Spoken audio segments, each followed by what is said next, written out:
para reinar ou para liderar no seu lugar.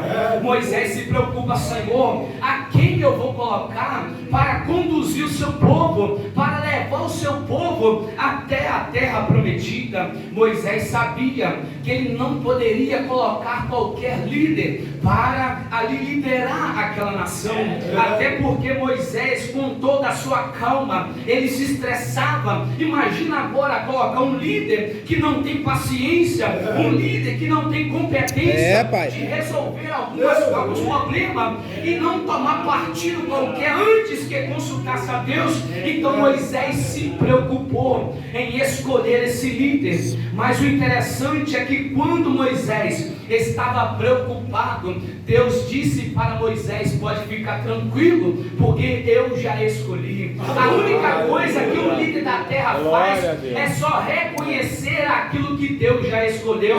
Não é você que escolhe, não é você que define, você apenas reconhece aquele a quem Deus separou para estar de frente da sua obra. Então Deus disse para Moisés, no verso de número 18: então disse o Senhor a Moisés: toma para ti Josué, filho de Nun, homem em quem há o Espírito. Aleluia. Para liderar sem o Espírito é impossível. Saul reinou mais de 20 anos sem o Espírito e houve fracasso. Não tem como ser líder, não tem como ser homem e mulher de Deus sem a presença de Deus em nossa vida. É por isso que há muito fracasso hoje, é por isso que há muitos escândalos, porque muitos estão liderando ou muitos estão à frente sem a presença do Espírito Santo. Saiba de uma coisa: conhecimento não basta, sabedoria não basta, poder não basta, poder aquisitivo não basta, se não tiver a presença do Espírito Santo, nada disso vai prosperar a sua liderança. É por isso que a igreja precisa preocupar hoje com a presença de Deus no meio dela. Nós temos doutores, nós temos mestres, PhD, escritores, homens que compõem a literatura, mas se eles não tiverem o Espírito Santo, a obra não flui, a obra não anda. Em Itaperuna mesmo tem grandes homens com sabedoria, mas estão no anonimato porque não tem a presença de Deus. Verdade, Deus. Não dá para fazer a obra sem a presença de Deus. Infelizmente, conhecimento a gente adquire na faculdade, conhecimento a gente adquire lendo livros, mas a presença de Deus só tem como adquirir a presença de Deus por meio do arrependimento e por meio da busca constante ao Senhor. O homem que Deus procura, ele precisa ser cheio do Espírito Santo.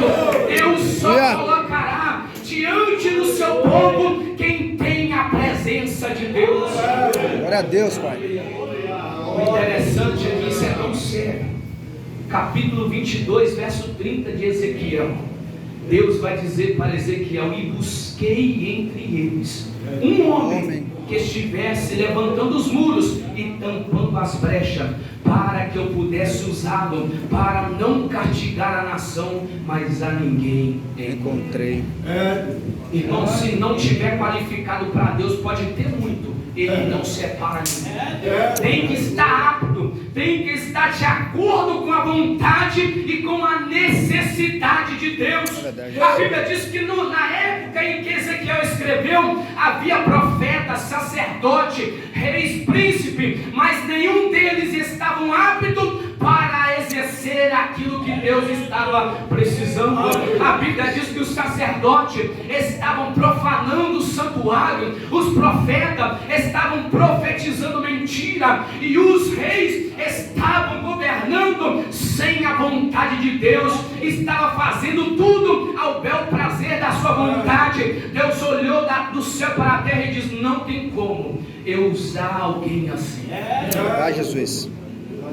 Jesus disse: o Pai procura os verdadeiros adoradores, homens que Deus usa. Primeiro, precisa ser cheio do Espírito Santo. Segundo, precisa estar disposto a deixar tudo para o seguir. Na pesca maravilhosa, na primeira pesca de Pedro toda com o Senhor. Aí aconteceu que Jesus olha para Pedro: Pedro, eu vou te fazer pescador de homem, vem e segue-me. E a Bíblia diz que deixando tudo, o homem que Deus procura é aquele que deixa tudo para seguir o seu chamado. O homem que Deus procura é alguém que não tem apego a nada nessa vida e que está sempre disposto a dizer como Isaías: eis-me aqui, usa minha vida.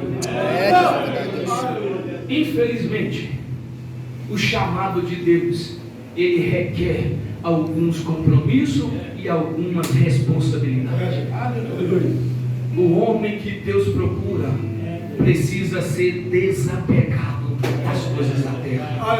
Infelizmente, esses dias eu estava vendo na internet, um apóstolo deixou de ser apóstolo para ser humorista. Aí eu te pergunto, de fato foi Deus que convocou ela para essa missão? Será que Deus chamou ele para exercer o apostolado? Porque como pode eu deixar algo tão sério, que é liderar a obra de Deus, para ser humorista, fazer gracinha para as pessoas, fazer chacota para as pessoas? Não tem como confirmar que esse é chamado. Uma responsabilidade tão grande, ela não pode ser deixada por qualquer coisa. Verdade, Jesus. O homem que Deus procura precisa estar ou ser desapegado. O homem que Deus procura é o homem que tem a vida de oração. O homem que Deus procura são homens que tenham vida de oração. A Bíblia diz que Elias era um homem de oração. Quando ele diz não vai chover, é muito lindo, mas se você não ler Tiago, você não vai entender a seriedade daquela palavra. Tiago diz que Elias